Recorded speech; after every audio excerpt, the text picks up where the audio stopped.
Good morning, good afternoon, good evening, buenos dias, buenos tardes, buenos noches, wherever you are, whenever you are.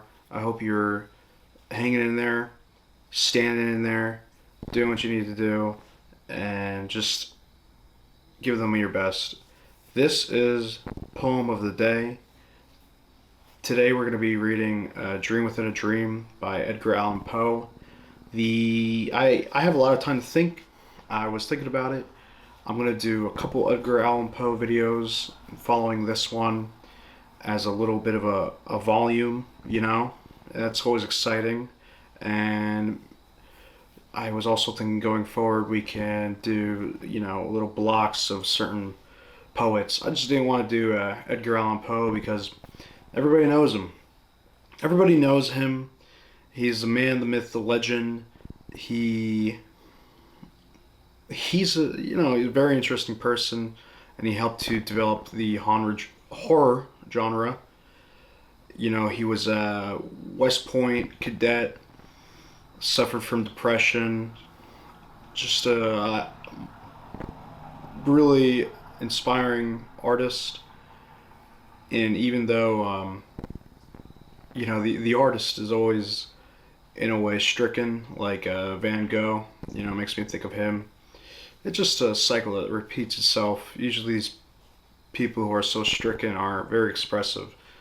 So, Edgar Allan Poe is no exception. They're just, what they say, a candle burning at both ends. Guys like Edgar Allan Poe. And only the good die young. These guys have so much to give the world, and then they just go, but they leave such a huge impact. And I really think Edgar Allan Poe falls into that block.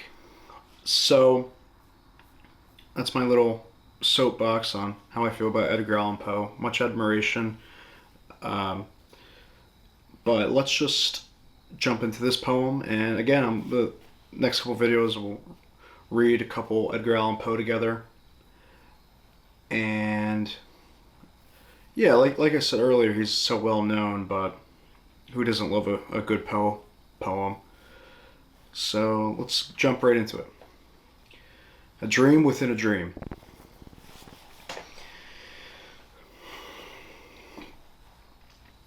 Take this kiss upon the brow, and, in parting from you now, thus much let me avow. You are not wrong, who deem that my days have been a dream. Yet if hope has flown away, in a night or in a day, in a vision or in none, is it therefore the less gone? All that we see or seem is but a dream within a dream. I stand amid the roar of a surf-tormented shore, and I hold within my hand grains of the golden sand. How few, yet how they creep through my fingers to the deep, while I weep, oh God, can I not grasp them with a tighter clasp? Oh God, can I not save one from the pitiless wave? Is all that we see or seem but a dream within a dream?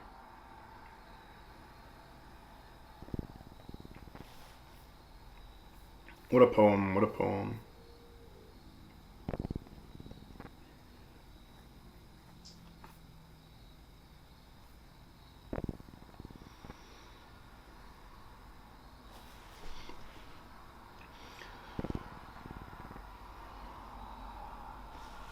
So,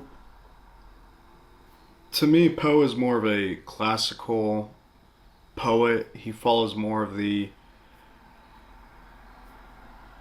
rules of poetry. There's a rhyme scheme going on here. He's from let's see, he was alive during the mid 1800s. You know, very, to me, he just seems like a more classical guy. So there's a rhyme scheme going on in this poem. It's split into two stanzas, and I think it's pretty to the point. It's beautiful to read. It's fun to read, and take this kiss upon the brow, and in parting from you now, thus much let me avow.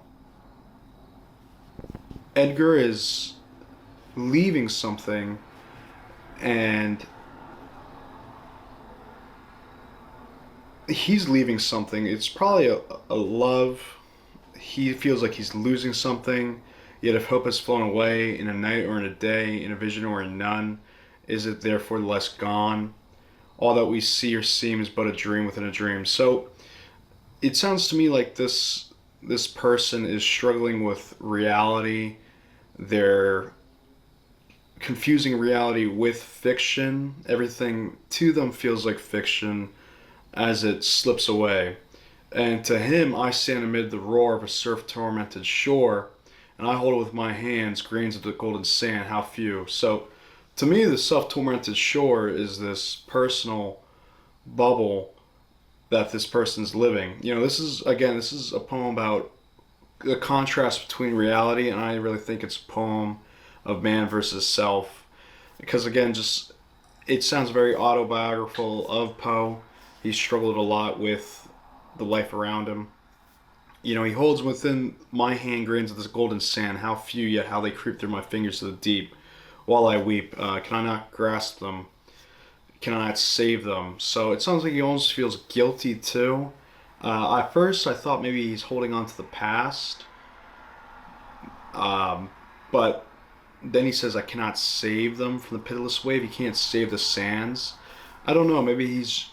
It really sounds like it's a heartbreak. The first stanza, whatever it is, there's some kind of love that has flown away. And then the second, he's talking about how he can't keep onto this sand that's slipping through his fingers.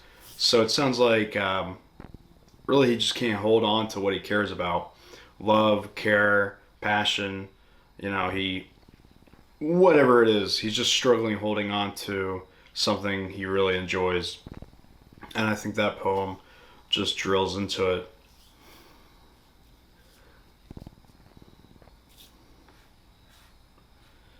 But